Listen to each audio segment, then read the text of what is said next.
Budaya Terah Kerajaan Majapahit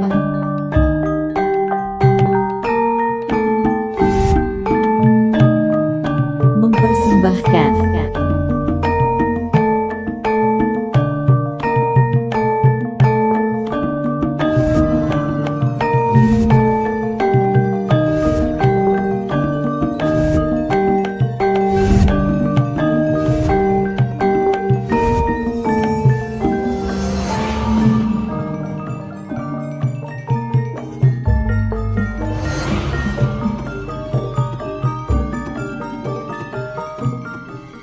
Selamat datang di channel Rumah Budaya Terah Kerajaan Majapahit. Kita akan mengupas buku karya penulis Dr. Andes Wijaya MC, MSI, PhD, yang berjudul Teologi Aliran Kebatinan.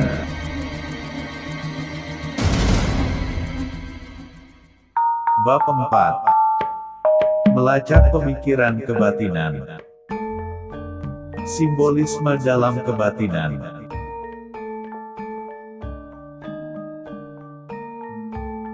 Penghayat kebatinan menggunakan aspek estetika dalam menuangkan aspek rohania. Contohnya menggunakan pertunjukan seni wayang yang mengandung banyak nilai simbolik. Wayang Purwa menjadi sarana dakwah yang dilakukan oleh para wali. Apabila kepada orang India ditunjukkan tokoh wayang kulit, mereka tak tahu mengenai hal itu, sebab tidak dikenalnya di India. Banyak orang menyangka bahwa wayang Purwa adalah ciptaan kaum Hindu atau Buddha. Bahkan ada menyangka berasal dan buatan India. Sedikit orang yang tahu bahwa wayang itu dibangun atau diciptakan oleh wali dan mengandung wejangan-wejangan keislaman. Adapun sebabnya kata Ki Siswoharsoyo, karena wujud bertalian dengan keislaman dalam pertunjukan wayang Purwa memang tidak nampak terlalu jelas dengan mudah dapat dimengerti. Para wali membangun pewayangan untuk memberantas kemusyrikan dan mendakwahkan Islam. Siswoharsoyo, 1957. Ki Siswoharsoyo, yang telah menulis buku Serat Guna Cara Agama, berpendapat seperti berikut, yang hukumnya mubah ialah yang gambar-gambar yang menerangkan pelajaran, hiasan rumah, gambar hutan, pegunungan, hewan dan lain sebagainya. Yang hukumnya makruh ialah semua gambar-gambar yang melanggar kesusilaan yang mendorong pada perbuatan nyeleweng, seperti gambar telanjang dan lain sebagainya. Yang hukumnya musyrik, yaitu gambar-gambar menyebabkan adanya pemujaan yang mengakibatkan tipisnya iman kepada Allah Subhanahu wa Ta'ala. Padahal gambar wayang beber itu jelas sekali musyrik. Sebab pemujaan orang banyak terhadap wayang beber waktu itu, tidak saja diselenggarakan saji-sajian, tetapi sampai beriktikat bahwa dengan wayang beber itu orang menolak bahaya yang akan menimpa, yaitu adanya tata cara ngruat, nebusi anak tunggal, atau murwakala effendi, 1987. Oleh karena itu dengan timbulnya wayang Purwa pada zaman Demak, artinya para wali berhasil memberantas kemusyrikan yang besar sekali, walaupun demikian karena kebijaksanaannya rakyat tidak apa-apa. Para wali membangun wayang kulit itu bukan sekedar dengan maksud untuk memberantas kemusyrikan saja, tetapi juga yang terutama untuk mengajarkan apakah sesungguhnya agama Islam itu agar supaya orang lalu mau memeluk dan mengamalkannya. Siswoharsoyo, 1957. Pada pokoknya yang menjadi larangan Islam ialah gambar-gambar terutama patung yang dipuja-puja dan dianggap sebagai Tuhan. Hal wayang dan hubungannya dengan hukum telah jelas. Karena asal mulanya wayang tadi memang menggambarkan bayangan orang-orang yang perlu diperingati sifat wujud dan riwayat hidupnya untuk menjadi tauladan yang baik. Effendi, 1987. Apa salahnya kalau mereka menggunakan? Tapi Sunan Kali kan bisa melarangnya. Untuk apa melarangnya?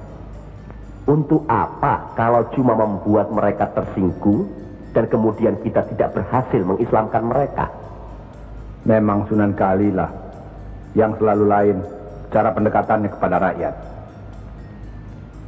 Tidak ada cara lain Kanjeng Sunan Giri selain mendekatkan hatinya, sentuh perasaannya, sesuaikan dengan kebiasaannya, yang kemudian setelah mereka merasa cocok, sesuai, lalu kita rubah sedikit demi sedikit. Bukankah kesemuanya itu telah kita musyawarahkan terlebih dulu? Tapi ingat, janganlah merendahkan martabat Sunan Wali dengan berpakaian mulung seperti itu terus-menerus. Kanjeng Sunan Kudus, kita punya budaya sendiri. Gunakanlah itu.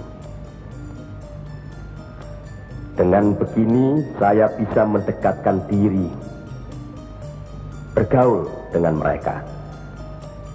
Tidak ada jarak antara kita dengan mereka.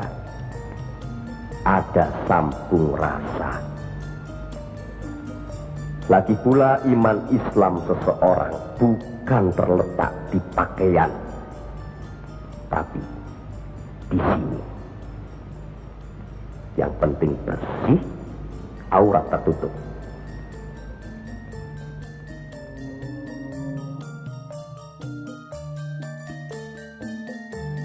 Para wali bekerja sama dalam membangun pewayangan. Mengenai kerjasama para wali dalam hal membangun pewayangan, Ki Siswoharsoyo menguraikan seperti berikut. Sehubungan dengan usulnya Sunan Kalijaga pada tahun 1443 Saka, 6 tahun setelah bertatanya Raden Pata, para wali menciptakan wayang purwa dibuat satu-satunya dari kulit kerbau. Masing-masing wayang digapit sebagai alat menancapkannya. Tangannya wayang masih terusan dengan badan wayang seperti Batara Guru sekarang ini, dan gambaran pakaiannya belum berupa pahatan. Pewarnaan baru, berwujud dasaran putih dari bubukan tulang serta dihiasi dengan warna hitam. Kerja sama para wali dalam membangun pewayangan itu ialah, Sunan Giri menciptakan sebangsa kera. Sunan Bonang menciptakan ricikan, binatang buruan hutan dan perampogan empyak. Sunan Kalijaga menciptakan alat-alat keperluan pertunjukan, seperti kelir, batang pisang simpingan, menancapkan, serta belencong. Ketika Ratu Tunggal di Giri, Sunan Giri, mewakili sebagai raja di Demak pada tahun 1480 Saka, juga membangun wayang purwa kulit tadi, wujudnya dikecilkan lalu dinamakan wayang Kidang Kencana. Perabot-perabot tadi sudah dilukis hiasan-hiasan. Waktu itu Sunan Ratu Tunggal juga menciptakan pakem lawan wayang serta sulukan. Penciptaannya pada tahun 1478 Saka, Siswoharsoyo, 1957.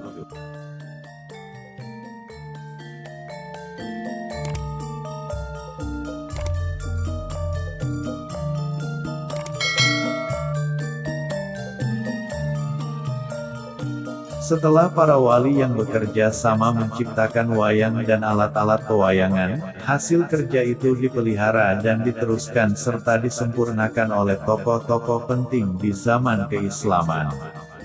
Mereka itu ialah, Sultan Demak Raden Patah menciptakan kayon yang ditancapkan di tengah panggung kelir serta menciptakan simpingannya. Tatkala Sultan Trenggana bertata sebagai Sultan Alam Akbar ketiga tahun 1447 Masehi, ia juga membangun wayang purwa buatan Demak satu dengan dipahat bentuk mulutnya, mata dan telinganya. Kemajuan pertunjukan wayang purwa yang selama 576 tahun, mulai zaman Mamenang sampai zaman Majapahit, tahun 861-1437 Saka, dicapai semenjak berwujud rontal sampai berwujud wayang beber. Walaupun diceritakan oleh dalang, wayang beber bagi penonton tentu hanya seperti melihat gambar mati sambil mendengarkan dongeng saja. Sebab masing-masing tokoh wayang yang diceritakan tidak dapat digerakkan seperti wayang-wayang zaman sekarang ini. Sempurnanya ilmu pengetahuan, bagi pemiliknya adalah manusia yang dapat menempatkan diri dimanapun, kanggo ing kene kono, berguna di sini dan di sana. Bait-bait pembukaan dalam serat Cipto Waskito ini mengisyaratkan kepada kita untuk menjadi manusia yang fleksibel, luwes, dan mandiri. Dengan bekal ilmu yang tinggi tentunya. Kepercayaan kepada Tuhan Yang Maha Esa harus ditanamkan pada anak semenjak dini. Nilai kepercayaan kepada Tuhan Yang Maha Esa yang sesuai dengan falsafah Pancasila. Kemampuan memikirkan yang belum dan telah terjadi, tidak tertangkap indera, kesadaran hari esok dan kematian serta keterbatasan kemampuan dalam alam lingkungan menyebabkan kepercayaan kepada Tuhan timbul dan berkembang pada tiap-tiap budaya. Jacob, 1995-138. Masing-masing manusia atau sebagai kelompok biologis dan biokultural adalah unik. Manusia adalah makhluk sosial dan sadar pentingnya kooperasi, di samping kompetisi, dalam perjuangan hidup dan mengolah lingkungan. Manusia sanggup mengingat dan mengolah informasi, sehingga itu dia mampu otonom. Dalam hidup berkelompok manusia melihat betapa pentingnya solidaritas. Ketidaksamaan biologis dan biografis antara individu dan perbedaan biokultural dan historis dapat menimbulkan ketidakadilan. Oleh karena itu perlu diimbangi secara kultural dalam bentuk perikemanusiaan. Jacob, 1995-138-139. Rasa kemanusiaan itu bersifat universal. Kutipan serat Bima Suci mengandung nilai-nilai yang berkaitan dengan sifat kemanusiaan. Wejangan agama banyak membicarakan mengenai akhlakul karimah sebagai pedoman dalam kehidupan sehari-hari. Hal ini menunjukkan bahwa manusia dibandingkan dengan makhluk lain memiliki keistimewaan yang membawanya kepada kedudukan istimewa pula, yaitu sebagai khalifah. Dalam kedudukannya ini manusia diberi wewenang untuk membangun dan secara bersama-sama. Dalam kaitan ini manusia ditampilkan sebagai makhluk individu dan makhluk sosial yang saling terkait satu sama lain.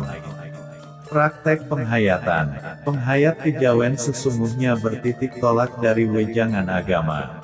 Hanya saja mereka langsung pada praktek rasa jati atau lebih terkenal dengan istilah manunggaling kawula Gusti.